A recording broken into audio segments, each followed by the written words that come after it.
להיות מושג בינלאומי לרעב ולמצוקה.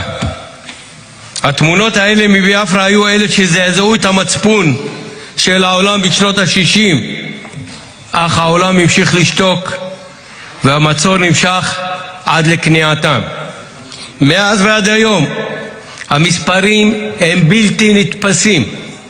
הנתונים שבידינו מצביעים על כך שמאז סיום המלחמה ההיא ועד ימינו נרצחו כ2.5 מיליון בני אדם מבני הביאפרה.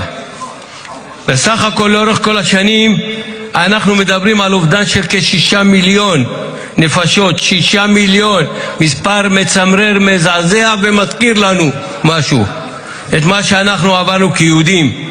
המספר הזה מרעיד את הלב ואת אמות הסיפים. כיום המצב שם מחמיר. מצפון ניגריה פולשים מוסלמים קיצוניים המבקשים להשתלט על חבל ארץ זה בחסות שתיקה ואף עידוד של השלטון המרכזי.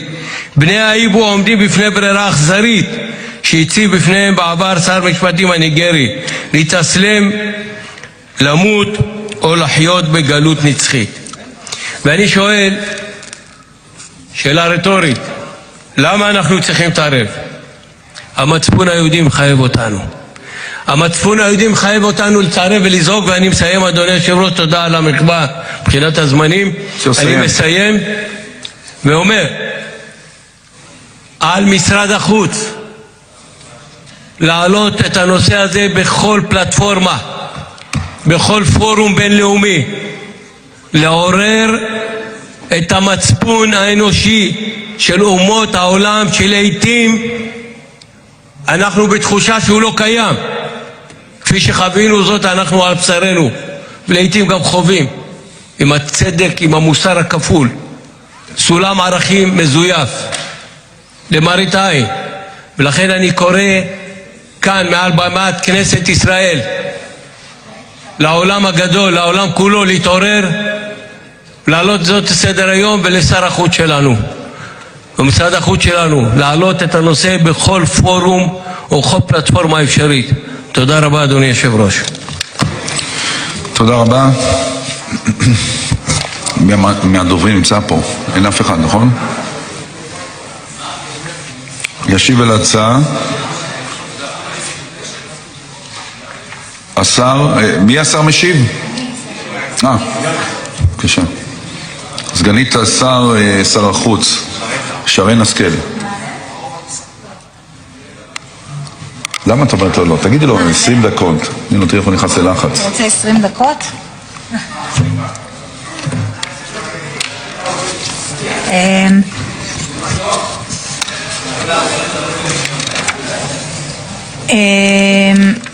אני רוצה לומר ככה, חבר הכנסת מרגי, תודה רבה על העלאה של ההצעה החשובה הזו.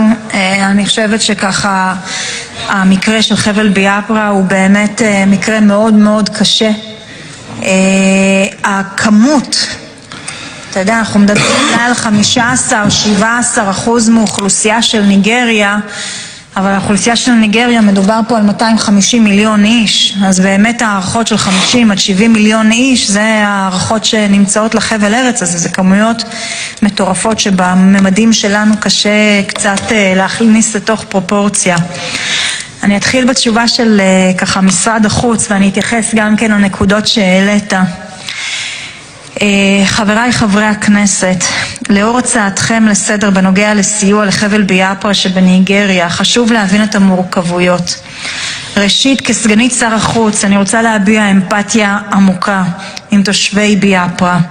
הם חוו מלחמה מאוד קשה וזוועות בין השנים 1970 ל-1967. התייחסת למקרים הספציפיים של הרעב והילדים עם הבטן הנפוחה. ולצד זאת גם היום עם המאבק הקשה, המקרים הקשים שאנחנו רואים, אני רוצה להביע סולידריות ואכפתיות כלפי הגורל שלהם, כלפי ביטחונם ושלומם. לישראל יש מערכת יחסים דיפלומטית מלאה עם ממשלת ניגריה, ושגרירות תושבת בבירה אבוג'ה.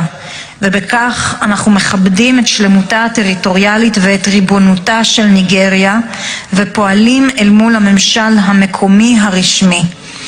יש לציין כי סוגיית ביאפרה היא כיום עניין פוליטי חברתי פנימי בתוך ניגריה. בנוסף, אנחנו מודעים לאתגרים הביטחוניים בניגריה, מתקפות טרור, חטיפות ואלימות. לצערנו זה קיים בכל אזור במדינה. אך חשוב לדייק, אלו אינם אירועים שמוגדרים כנגד קבוצה מסוימת בלבד או מוגבלים לחבל ביאפרה. זוהי התמודדות לאומית ניגרית מול גורמים מערערי יציבות הפוגעות באזרחים מכל חלקי המדינה ומכל הקבוצות. כמו כן יש לציין כי תנאי המחיה בביאפרה דומים לאלו שבמחוזות רבים אחרים בניגריה ובמדינות אפריקאיות נוספות, ולכן אין מקום להפריד אותם מהמעטפת הכוללת. באשר לסיוע, משרד החוץ בראשות שר החוץ גדעון סער פועל בנושא ההומניטרי באפריקה. בין היתר רק לאחרונה הענקנו סיוע של מזון, סמיכות, אוהלים ועוד לפליטים מדרום סודן שנמלטו מהמלחמה מסודן. זאת לאור הבקשה האישית של שר החוץ הדרום סודני. מדינה שהיא אכן ידידותית מאוד כלפי מדינת ישראל. עד כה לא התקבלה בקשה מהממשלה הניגרית, וככל שתתקבל בקשה לסיוע במידה ובמדינת ישראל תימצא לנכון להעניק סיוע כזה בניגריה, נפעל בהתאם לכלים העומדים לרשותנו. נמשיך להעמיק את קשרינו ביבשת אפריקה מתוך שאיפה משותפת לביטחון ולשגשוג.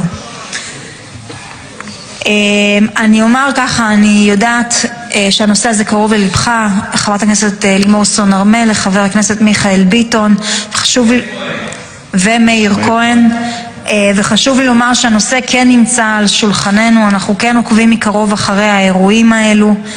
העלית את הנושא גם של אלו שטוענים להיות אותו שבט אבוד יהודי באזור ביאפרה. הדבר הזה גם נמצא בסימן שאלה.